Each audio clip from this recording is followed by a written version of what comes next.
Are you or someone you know looking to buy or sell a home? When you use a HomeGain Realtor to buy or sell a home, you can get $150. Visit homegain.com and click on the Promo 150 banner at the top of the page to get started. Compare HomeGain Realtors and choose your favorite. Complete your home purchase or sale transaction with a HomeGain Realtor, and HomeGain will pay you $150. Get started today by going to homegain.com. Welcome back, guys. I'm your host, Ryan Sloper, joined by my guest, Louis Cammarosano, the general manager of HomeGain. We were discussing gold and silver before we went to break, and it was interesting. Louis was noting that there really isn't a bubble in that market, as a lot of the media would say that there is. Louis and I have, obviously, our opinion has been over the last year that gold and silver is definitely a smart play, as long as we keep turning on the printing press and printing more money, devaluing our currency. There is that's a great hedge. I mean, buying real estate, protecting your long-term homeownership cost at all-time low fixed rates, and also having some gold and silver in the background. I just think that that's a great place for you to be if you can invest in those things. Wouldn't you agree, Louis? Well, again, not to give investment advice. That's what I would. More do. That's just to clarify that these are just our opinions. We are not financial advisors.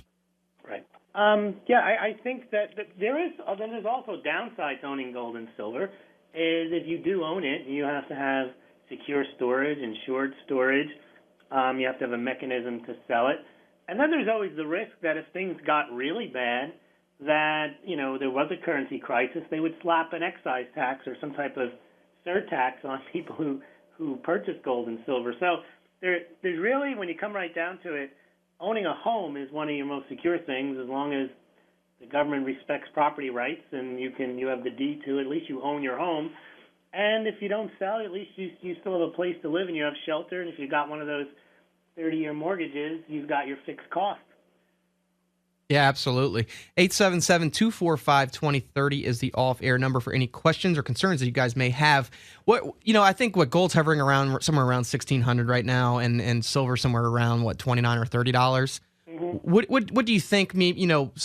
Giving another whole year, where do you think we're going to be by the end of December 2012 with those numbers? Do you think that it's going to go up closer to 2,000 on gold? What are you thinking, Louis? Well, I think both gold and silver should go higher. Silver has industrial uses and electronics, and it doubles as a monetary metal. Same with gold. The problem with both of them, though, is that they are subject to manipulation because they do trade in relatively small amounts. There's a lot of paper trading in both the gold and silver market, and we don't know to what extent the banks, not the banks, but the central banks have an interest in keeping the price of gold low as well. Yes. And also, you got to remember the central banks own gold, so they can also sell gold and help manipulate the price. But I think most of the time what happens is there's a lot of hedging and shorting and a lot of hypothecation of paper contracts that does have the impact of keeping the prices low. And they can do that on weekends when the market is thinly traded because the gold and silver markets are relatively thinly traded. But having said that, I do expect both the price of gold and silver to go higher because there is a fairly healthy physical demand. If you just look at the U.S. Mint site, the amount of gold and silver that's been sold in the last couple of years is really up about 50%, I think, over the prior years. So there is a physical demand for people who just want to purchase the bullion and the coins. Yeah, absolutely. That should keep the prices. And also, when the prices hit their highs in the 80s, you didn't have an international market. Chinese and the Indian population weren't heavy buyers of gold and silver. Basically, the gold and silver markets were kind of restricted to Western Europe and the United States. So now there's a larger market for gold and silver as well. Yeah, absolutely. I think that gold and silver prices definitely are going to rise over this year.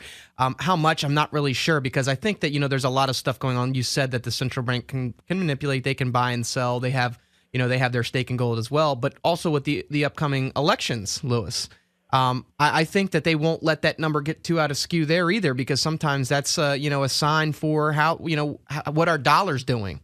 And I don't think that they're going to let that go too far out of whack during this election period. Well, if you've noticed, the dollar has strengthened over the last 6 months. Yep. Gold and silver hit good highs in the summer, just prior to the summer and the spring, but the dollar's rallied since, and employment's better. The dollar's rallying. I mean, everything's going so great. Right. The ostensible reason is we're not Europe. Right. Europe is having problems, and the place to be is in dollar and dollar-denominated assets. So that's kind of put a damper somewhat on the prices of gold and silver. Now, the underlying fundamentals haven't changed, but that perception is being sold that the place to be is in the U.S. dollar. Yep, absolutely. You're listening to Real Estate 360 Live with Ryan Sloper. My guest, Louis Cammarosano, General Manager of HomeGain.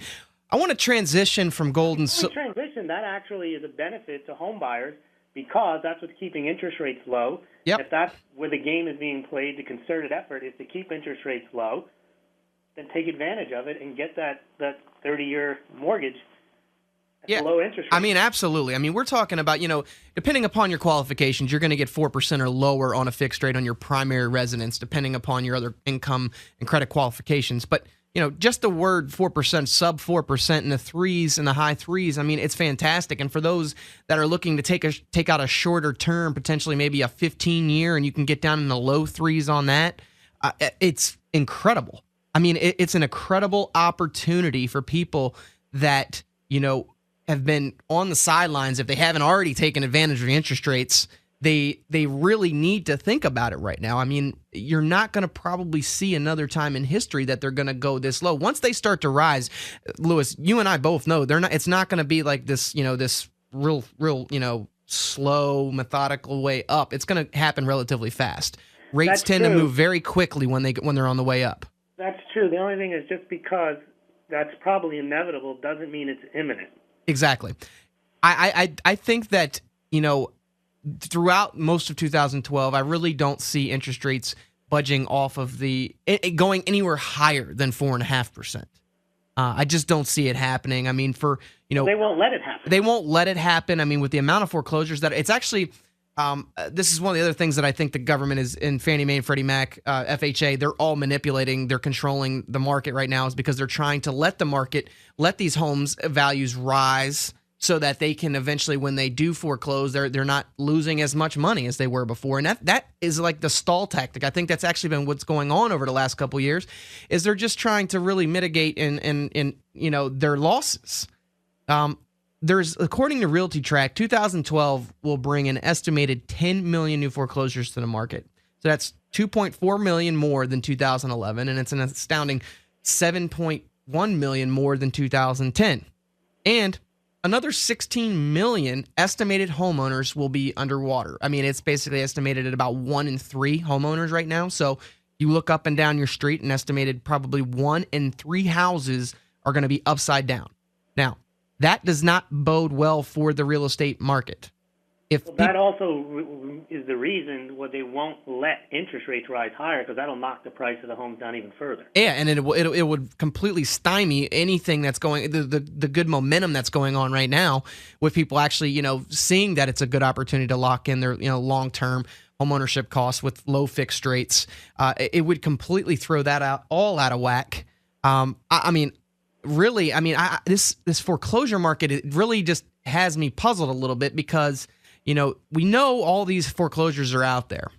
And Louis, you and I talked, we, as a company, my company, one of the companies that I have, we invest in non-performing notes, which are, when a person defaults on their debt, an investor has it, they try to sell it off so that they don't have to deal with it. They don't have to go through the foreclosure process. They can just sell it off to another investor.